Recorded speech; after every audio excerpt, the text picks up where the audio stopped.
Since playing through Myst for the first time around a year ago, I have to say, I've been enamored by it. To many people, the use of pre-rendered static images might seem dated, but I feel like it gives Myst this charm that you just don't see outside of 90s point-and-click games. Cyan broke new ground with Myst, and its sales numbers reflected that, given that it became the best-selling PC game for many years to come. Outside of that initial version, Myst has been re-released on so many systems that it's hard to keep track of. One of these was a full 3D remake titled realMyst, released in 2000, which was later fine-tuned into the Masterpiece Edition. This is the version that was recently ported to Nintendo Switch, and serves as my first time ever playing through the real version of the game. It's taken me a while to figure out how exactly to approach reviewing Myst, since what makes it so appealing, in my opinion, is unique in and of itself. Myst worries less about the destination and more about the sense of discovery. Now, there are some people who would hear someone say, look up absolutely nothing and just go into it blind, and get intrigued by that, but I know that doesn't work for everyone.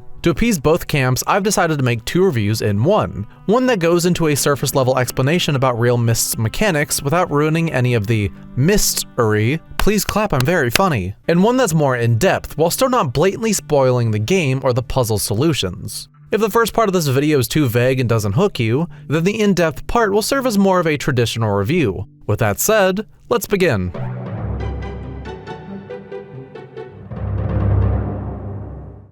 Myst is a game where you discover a mysterious book that transports you onto the dock of Myst Island. And it's really cool.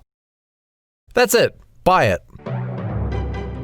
Okay, even I'm not that pretentious. I really like this approach to game design, having the player uncover the secrets to the island at their own pace. There are puzzles spread throughout that help you learn more about the world and test your intelligence. I think the puzzles overall are pretty fair, but they're also pretty damn challenging. Thankfully, realMyst Masterpiece Edition has an interactive hint section for those who might get lost or stuck on certain puzzles. I recommend playing the game with as minimal guide use as possible, but I definitely don't want anyone to think less of themselves if they can't figure this out on their own. This kind of game was designed around taking notes on almost everything. Or if you're a stinky millennial like myself, taking pictures on your phone because you don't own a single pen or notebook.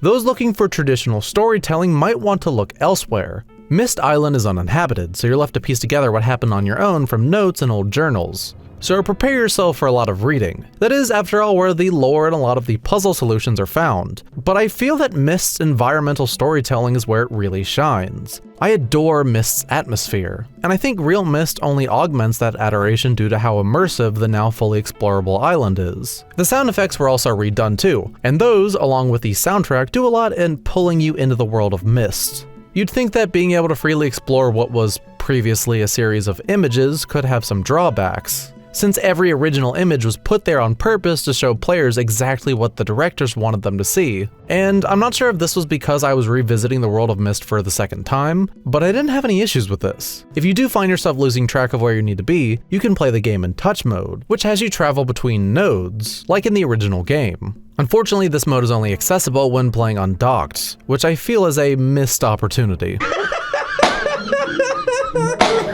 When playing docked, you can only free roam, and I wish you could have at least used the Joy-Con's gyroscope to aim the cursor like a mouse and play the game in classic mode. Because I needed to get footage for the video, I played almost the entire game in free roam. And while the controls took a bit to get used to, I enjoyed myself quite a bit. I did notice some frame drops in this mode though, mostly on Myst Island. I do wish the PC's day and night cycle was brought over, but from what I've heard, that doesn't really add too much anyway. Honestly, my main concern with this is that modern audiences might brush this whole game off as a walking simulator, and to that I have to say, just because Myst was remade with three-dimensional movement in mind, that doesn't make it not a point-and-click adventure game at heart, one that I'd wholeheartedly recommend you play.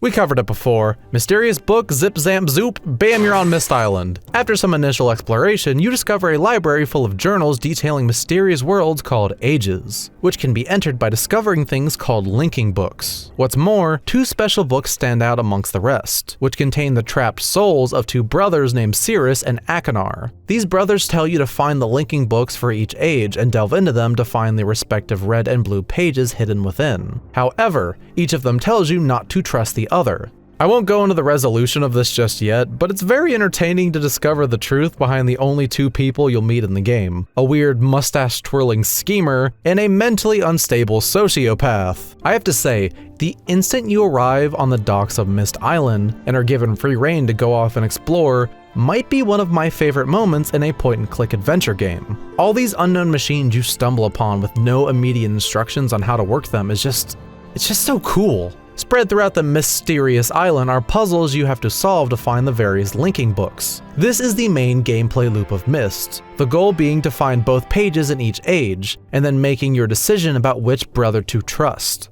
The game does a great job combining puzzle solving with exploration, all while avoiding any hand-holding. You're even given the freedom to tackle the ages in any order you wish. Walking around, taking in the sights and sounds, hearing that mystifying music, learning about the cultures that used to inhabit the now desolate ages, and taking notes to advance at your own pace comes together to make for an unforgettable experience. Each age is completely unique in terms of aesthetic, music, and puzzles. This was a clever way for them to work around memory limitations, which I think was a blessing in disguise since it keeps the locations you visit so memorable. In terms of overall playtime, I'm not really sure what to tell you since all of the solutions are pre-baked and you can technically speedrun the game in 44 seconds.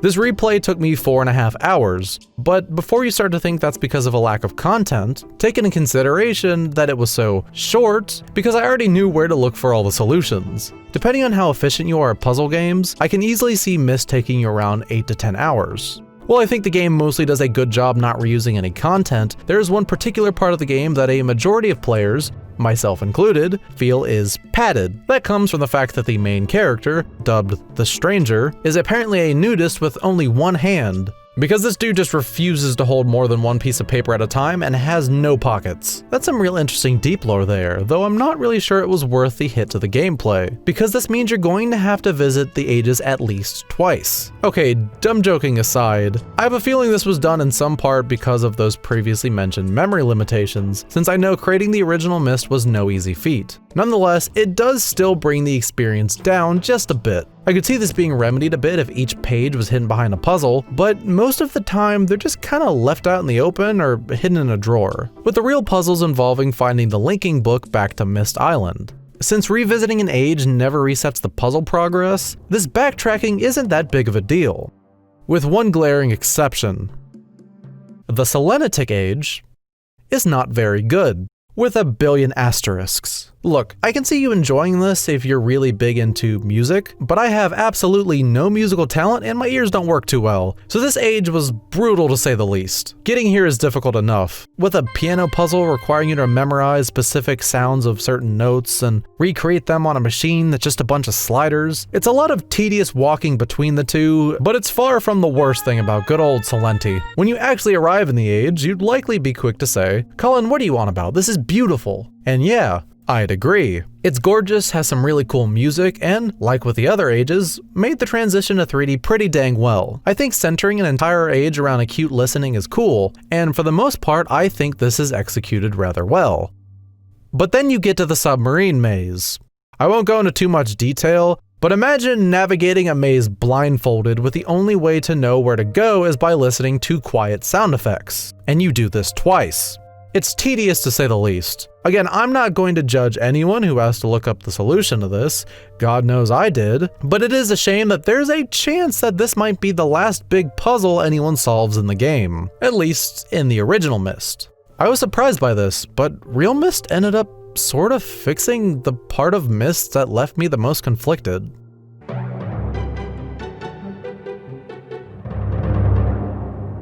That's right, lovelies, don't say I'd never do anything for you. I was never too big a fan of how the story of Myst concluded, because it kind of just fizzles out. Please use the timecode you can find on the top right of the screen if you don't want any spoilers, but I promise I will not be talking about this for too long. The true ending, which in all fairness is hidden by a pretty awesome puzzle, goes as follows. Big Daddy shows back up, solves all the problems off screen, and then says, "Well, stranger, thank you kindly for everything you've done for me. I'm gonna give you permission to explore Myst Island to your heart's content. Now, if you don't mind, partner, leave me to my writing. I'll see you when Riven comes out." Hi, Cullen here with a little editor's note. Mr. Rand Miller, if you ever do watch this, I couldn't replicate your amazing voice with this whiny inflection I usually have, so I just made you a cowboy.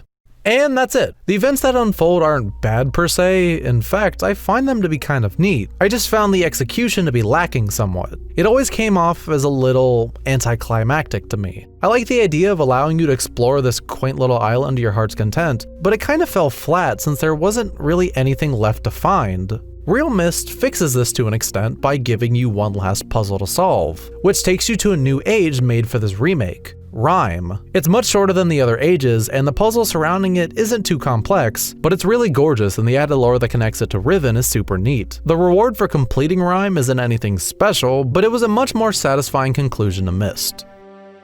Welcome back. So after all this, you're probably wondering, should you play realMyst Masterpiece Edition on Switch? If my answer to that puzzle wasn't clear enough, yes. If you like point-and-click adventure games and are able to appreciate what was once an experimental title like this, despite its flaws, you'll probably end up really getting into Myst. In some ways, it hasn't aged the best, but realMyst does a lot to make the whole package a lot more approachable to newcomers. Playing it in touch mode is an extremely comfy experience, and honestly my preferred way to play. The Switch port isn't perfect, but none of the issues I came across took anything away from what I personally love the most about Myst: the atmosphere. This is the kind of game best played on a rainy night, where you can brew a cup of tea, relax, dim the lights, put your headphones on, and just vibe. Games like this rarely exist anymore, and I'm glad Cyan is still working hard to make titles for this now niche audience. If you like puzzle games at all, I really recommend going into this game with an open mind. I give realMyst Masterpiece Edition a B+. Alright, now that the video's over, two quick thanks. One to Cyan Worlds for providing me with a review copy of this game. It was really fun to revisit it like this, and I appreciate you guys giving me a chance. And as always, big thanks to my boy Supreme Zerker who helped me edit the script and make it not sound so goop-brained. That'll be it for me. Have a great one, y'all.